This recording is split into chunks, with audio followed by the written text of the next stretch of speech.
Hi, and welcome to Recorded Class for Period 3 of APUSH, the Revolution and Republic. Today we're in Episode 1 of the Rebellion.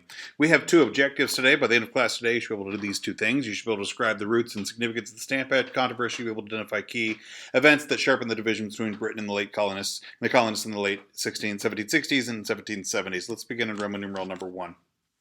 In the general, Britain didn't micromanage the colonies. They considered the colonists to be people full of, like colonists who would plant tobacco and Puritanism like fools. In principle, all of the laws of England apply to all the colonies, but in practice, the British practiced what was known as salutary neglect, where English laws were mostly ignored. Each colony had its own legislature to handle its particular needs, and a governor appointed by the king was the executive of the colony. After the 7 Years' War, though, after that French and Indian War, the London insisted the colonists play a subordinate role to the mother country, and then to go help pay the war debt and for the protection of the British provided. Basically, they won the war and they were expected to go pay for the security afterwards. The taxation in England reached record levels to pay for the war, but England decided the colonies should also help pay the war debt. And basically, by saying that the colonists were cheating the Treasury by violating the Navigation Acts regulating trade. Basically, the openly accepted smuggling from the last unit was no longer acceptable once the country had lost a whole bunch of money or spent a whole bunch of money through the 7 Years' War. Colonists argued that London could not tax them because London didn't have any representation from the colonies. They were unrepresented in the Parliament. It's the argument of no representation without no taxation without representation. And Benjamin Franklin said that maybe the way that you solve this is by just giving Americans seats in Parliament. England countered that Americans basically receive virtual representation because all members of Parliament speak for all British subjects. They don't speak for specific territories like we do in the United States, where we have, like a person that represents our district. Every members of Parliament speak for every person in the empire, and so therefore they have virtual representation even if they don't have specific representation. To enforce those navigation acts, the British issued what were known as writs of assistance. The writs of assistance were general search warrants to basically giving them permission to search anywhere that smuggled goods were suspected. These writs of assistance alarmed colonists as an arbitrary power because basically it meant that the crown could go search anybody for any reason if they just suspected that there was something wrong. Subpoint B. The Prime Minister, George Grenville, who's this guy down here next to my smiling face, George Grenville introduced the Sugar Act of 1764. The Prime Minister actually reduced the amount of tax on molasses, but it also tried to limit smuggling and created new ways to enforce tax collection. In particular, it strengthened the admiralty courts so that accused smugglers had no trial by jury. And even though it overall lowered the taxes on things like molasses and sugar, it also provided for stricter enforcement of the importation laws, and so you couldn't buy black market sugar as well anymore, and that raised the price of sugar. In 1765, the Stamp Act was passed. The Stamp Act required printed materials to all pay for a tax, and if anything that needed to be printed needed to pay the tax on it. And the goal then, it required like these little small stamps marked on the paper, which would basically mean that your person had paid the tax on it. There was a stamp on it. It required these small print markings on everything, court documents, land titles. It basically made everybody mad because anything that was on paper essentially had to go pay this tax. It was the first time that taxes were used to raise revenue in British North American history. Before this, there were taxes, and of course used to, even taxes on the colonists. There were things like the tariffs, but the tariffs were used there to control trade, not primarily to raise funds, and the colonists felt like this tax was dumped on them without getting their saying, and everything about it just seemed to stink. Opposition to the Stamp Act was the first great drama of the Revolution and the first major split between the colonists and the British. General Gage, this guy down here, this smug-looking man in the red coat, General Thomas Gage, requested to Parliament to pass the Quartering Act of 1765. The Quartering Act said the colonies needed to provide barracks and food for British troops in the colonies. So whenever the British troops were coming in to, enforce law in the backcountry or something like that, they required the colonists to go put up the room and board for those soldiers. Parliament also approved Grenville's proposal that any Stamp Act violations would be tried in Vice Admiralty courts. So basically, a person accused of tax evasion and printing would go be tried not in a local court, but through a military court, and don't get nearly the same protections in a military court as you do in a civil court. Subpoint C. Americans saw the British Empire as an association basically of equals, where free settlers overseas had the same rights as the free settlers at home. And if the English didn't face stamp and quartering laws, then they argued that the colony shouldn't face them either. The Virginia legislature and firebrand Patrick Henry, who's this guy over here wearing the glasses on the top of his head. Patrick Henry, fascinating guy, was a famous orator in the kind of way that would be like talk radio before there was a talk radio. And he introduced several of these wild revolutions in the House of Burgesses of Virginia. The House of Burgesses, you remember, is the sort of like the legislature in the colony of Virginia, and Patrick Henry is a member of the House. And he starts like making these big resolutions about, insisting that colonists need to have the same liberties and privileges and franchises and immunities, basically of all of the mother country, and that if we consent to the taxation, that and the right to consent to taxation was the cornerstone of British freedom, and without the ability to consent to the tax, then it would be an unfair tax altogether. The hall was packed. The House of Burgesses was packed when Patrick Henry spoke. People would really come out. He would really draw a crowd. And so the hall was packed when Patrick Henry spoke. There was two people in particular that would become very important in our story later, a lawyer in the English colonies named Thomas Jefferson and a British soldier named George Washington. Patrick Henry's famous line, he says, Caesar had his Brutus. Charles I had his Cromwell. Now, if you're familiar with these stories, right, Caesar had his Brutus, and it was Brutus that slayed the tyrant of Caesar. And Cromwell, whom we met in our last unit, Cromwell was the leader of the Roundheads who slayed Charles I. He says, Caesar had this Brutus, Charles I had his Cromwell, and George III... And cries were like yelled out. Everybody goes, treason, that's treason. Because they recognized the first two people assassinated their leaders. Now they're talking about the current king. And everybody's like, treason. And he's like, if this is treason, let's make the most of it. Patrick Henry's resolutions, most of them passed. In October of 1765, 27 delegates from 9 colonies gathered in New York to discuss the Virginia proposals. The Stamp Act Congress, as it became known, endorsed Virginia's position, and Parliament had accidentally just united all of the 13 colonies. Subpoint D.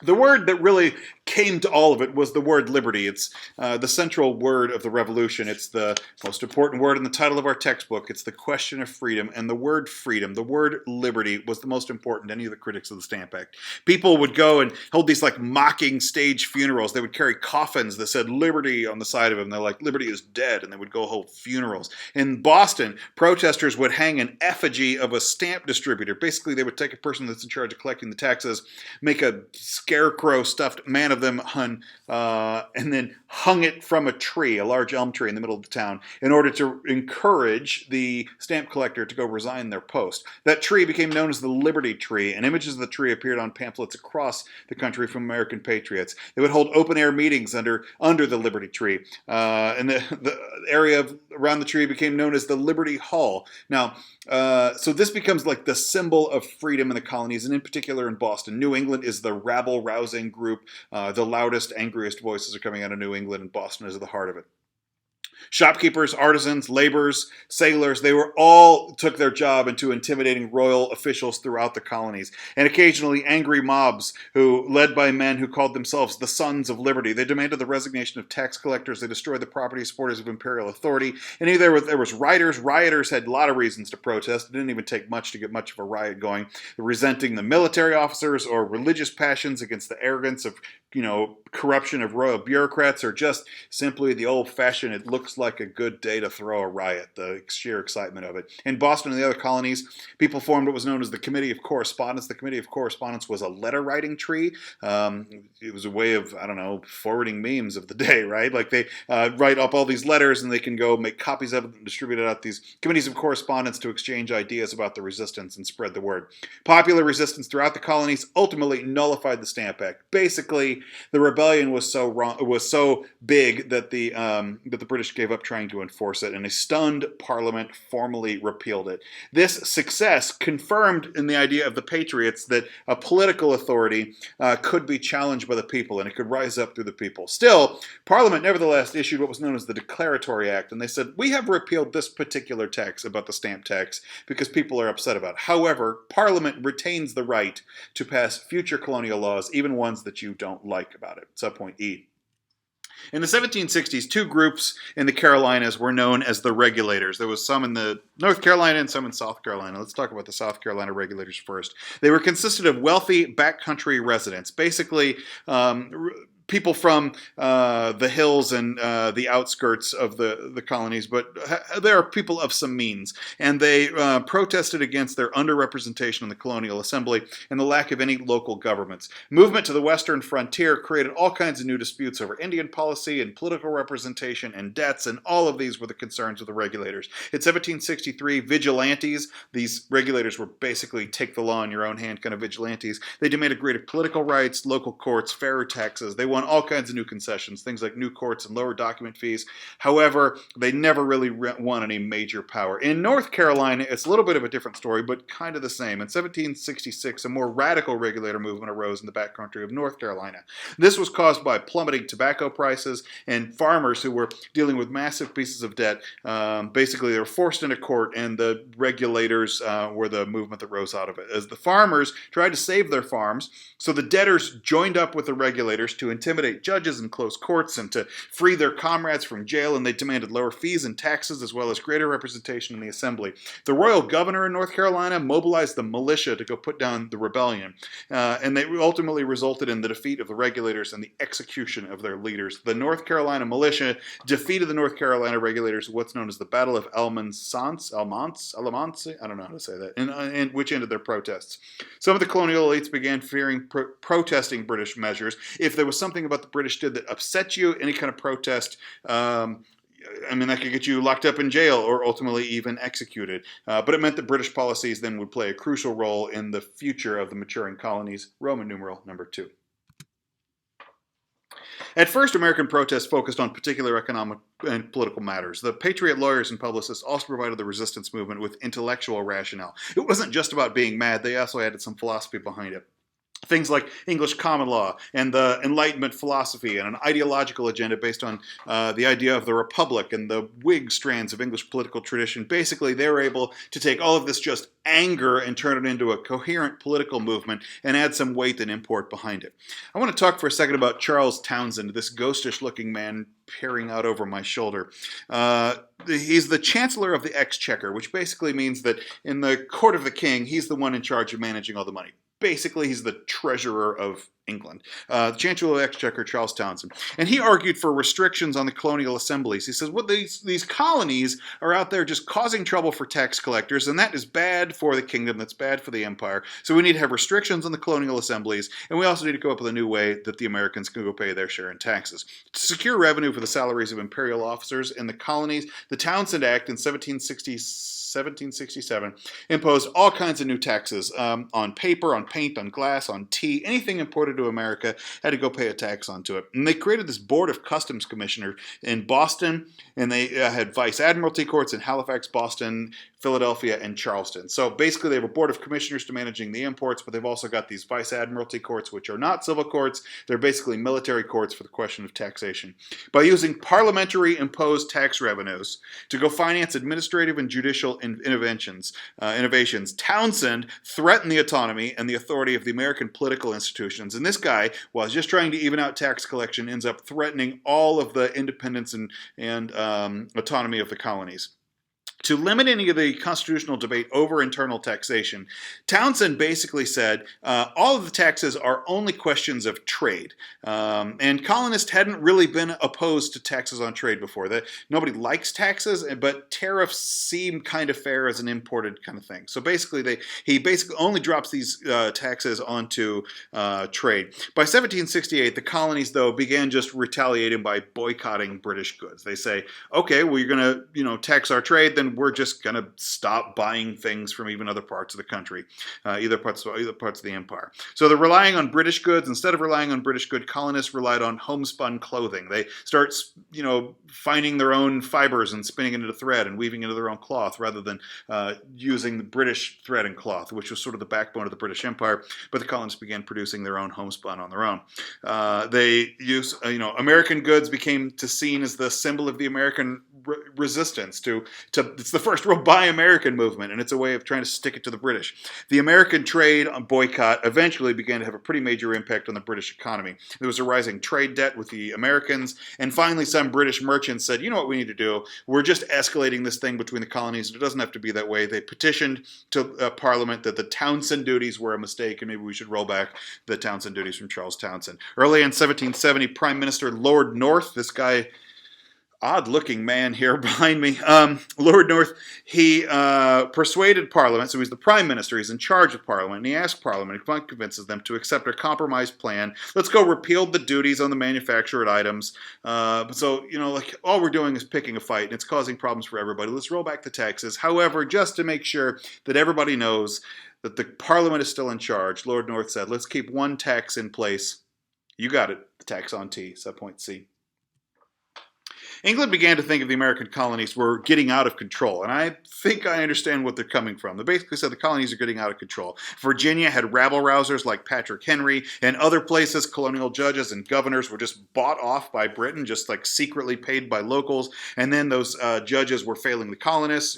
They're favoring the colonists instead of ruling in favor of the crown. And by March of 1770, colonists were upset by the Townshend Acts. They began to march in Boston, and there they ran across British soldiers and began taunting the British soldiers. Now, I got to be fair to the story here. Some of the history is a little murky, and some of the propaganda has gotten louder than the documentable evidence, but it's part of the story. So, in March of 1770, colonists upset by the Townshend Acts were marching in Boston. They began taunting British soldiers, and the crowd probably began circling around the soldiers and trying to intimidate them and picking up small pebbles and just trying to peg a soldier wherever they could.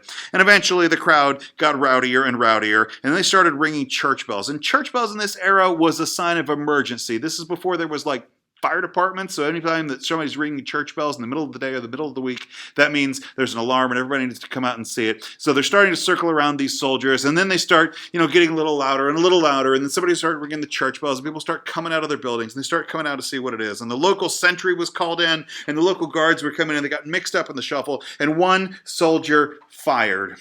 And he fired into the crowd, and that one shot set off a storm of gunfire, and 5 people died.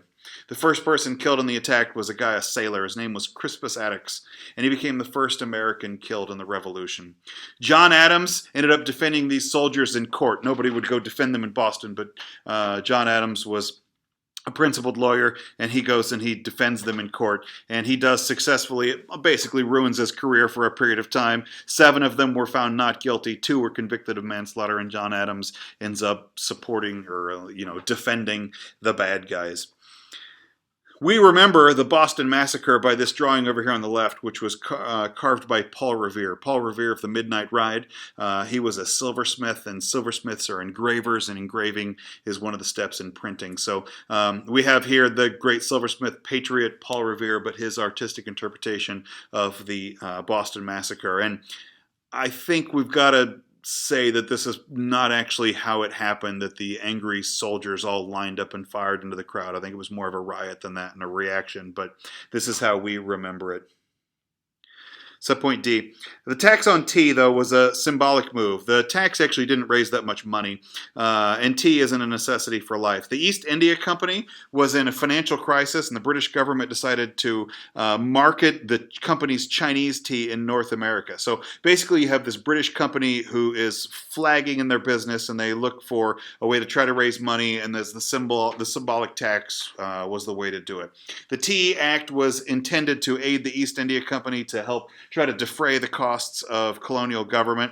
The act ended up making the East India Tea Company, the tea that they produced, actually a lot cheaper than the Dutch tea, which Americans have been smuggling into the colonies. So when they repealed the tax, actual legal tea was cheaper than the smuggled tea that they were getting into, and patriots began saying, oh, now the British are trying to cook our loyalties on this. They're trying to bribe Americans into giving up their principled opposition to any British taxation because suddenly the British stuff is cheaper than the things that we were getting illegally. Samuel Adams, this guy here on the right, brewer, patriot, Samuel Adams established a committee of correspondence and formed a communication network between Massachusetts town, and there they would stress colonial rights. The Committee of Communication navigation would expand between a number of colonies, and the network together in protest of the tea began nullifying the Tea Act. Basically, it forced the East India Company ships to go return to Britain or store it in public warehouses, because when they tried to import tea into the colonies, that there wasn't a market for it and it just sat on the shelves. When the East India Company ships approached in port, first in Philadelphia and New York,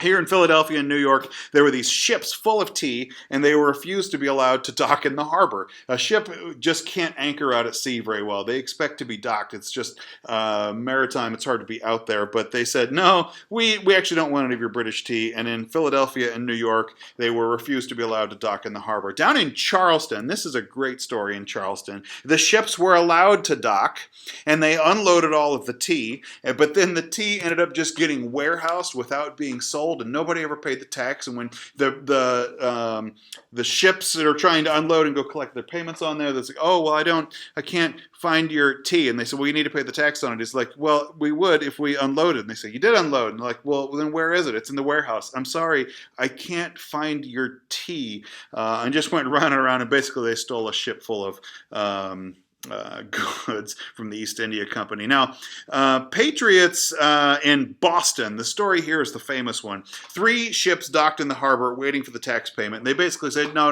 you're going to pay us up front on this before we unload all of the stuff. But the Boston refused. They basically said no. And the tax collector said, well, we're not going to let the ships go to a different port until it's been, until we paid the tax, because this is, they're expecting this tax payment, and I'm going to collect it here. So the ship can't leave until you pay the tax. And they're like, well, we're not going to unload until we pay the tax. And people in Boston say, well, we're not going to pay the tax. So tensions were high when, in the middle of the night, 200 men boarded the ships and threw over 300 chests of tea into the Boston harbor and said, basically, screw your tea. Set point E. Britain's response to Boston's action was swift and harsh. They picked a huge fight on this one, and Britain replied with a crackdown, with several acts to force the colonies, and in particular Massachusetts, to submit. The Boston Port Bill closed Boston Harbor to the shipping and basically said, we refuse to let anybody in or out until you pay for that tea. Boston's one of the most important ship harbors in the colonies, and to shut it down was a huge slam the door on them. The Massachusetts government began annulling the colony's charter and prohibiting town meetings, and basically the king begins to retaliate by just disenfranchising Massachusetts. So, like, you guys are no longer a legit colony. The Quartering Act said that they're going to have new barracks for British troops. A Justice Act allowed trials for capital crimes to be transferred to Britain or other colonies. Basically, anytime that there was a serious crime that would need to get charged, they don't trust the colonists to do it. They're going to ship those people back to England and go try them there in British courts. The Quebec Act, perhaps one of the most insulting of it, the Quebec Act. Quebec was a British colony. They gave the Quebecers, Quebecois, I don't know, the Quebec colony a greater territory around the 13 colonies. Basically say, Quebec is not picking a fight. They're one of the good guy colonies, and so we're going to favor them. And so they granted wide religious toleration for Catholics. There was a bunch of Catholics in Quebec, and that was like super insulting to the colonists. Like, really, you'd allow Catholics to do so? They restored the Catholic Church's right to impose tithes, and it restored French civil law for some matters of private law. Basically trying to say, like, hey, good colonies that don't fight us, they get all kinds of privileges. Patriot leaders said that these are ultimately the coercive acts, but we'll also call them the intolerable acts. And the lines had been drawn and the heels were dug in. And when you finish this slide, you may save and close your notes. Jesus saves, and so should you. Don't forget to like and subscribe.